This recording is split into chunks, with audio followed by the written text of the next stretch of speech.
ആലിൻ്റെ ഭൗതിക ശരീരം അമൃത ആശുപത്രിയിൽ നിന്ന് ഇൻക്വസ്റ്റ് നടപടികൾ കൂടി പൂർത്തിയാക്കി പുറത്തേക്ക് കൊണ്ടുവരും. ഔദ്യോഗികമായിട്ടുള്ള ഗാർഡ് ഓഫ് ഓണർ നൽകിയായിരിക്കും ആലിനെ ഇവിടെ നിന്ന് യാത്രയാക്കുക. തുടർന്ന് പോസ്റ്റ്മോർട്ടം അടക്കമുള്ള നടപടികൾ നാളെ കോട്ടയത്ത് നടക്കും എന്ന കാര്യം കൂടി അറിയിച്ചിട്ടുണ്ട്. കോട്ടയത്തായിരിക്കും തുടർന്ന് നടപടികൾ ഉണ്ടാവുക.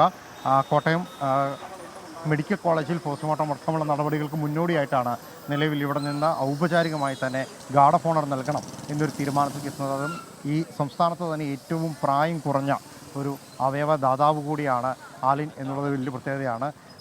മാത്രമല്ല നടപടിക്രമങ്ങൾ പൂർത്തിയാക്കിക്കൊണ്ട് തന്നെ എന്നുള്ളതാണ് ഏറ്റവും പ്രധാനമായിട്ടും പറയാനുള്ളത്.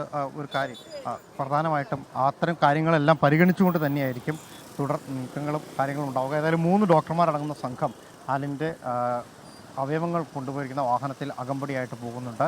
അത് 3 ബോക്സുകളിലാക്കിയതിന് ആണ് ഈ അവയവങ്ങൾ ഇവിടെ നിന്ന് തിരുവനന്തപുരത്തേക്ക് എത്തിക്കുന്നത്.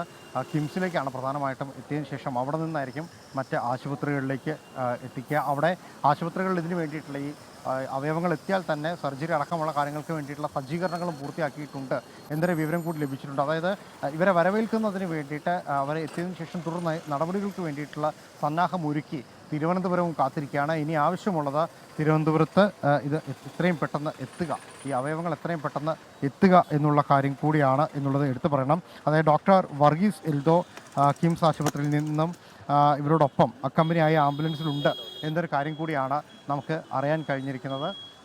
ഡോക്ടർ വർഗീസിൻ്റെ കൂടി മേൽനോട്ടത്തിലായിരിക്കും ഇവിടെ നിന്ന് അവയവങ്ങളും വഹിച്ചുകൊണ്ടുള്ള ആംബുലൻസ് നിലവിൽ അങ്ങോട്ടേക്ക് പുറപ്പെട്ടിട്ടുള്ളത്. ലോകത്തെവിടെയായാലും ഏത് സമയത്തും 24 വാർത്തകളും ഓഗ്മെന്റഡ് റിയാലിറ്റി പാക്കേജുകളും എക്സ്പ്ലെയിനറുകളും വിശദമായി കാണാൻ ഞങ്ങളുടെ യൂട്യൂബ് ചാനൽ നിങ്ങൾക്ക് സബ്സ്ക്രൈബ് ചെയ്യാം.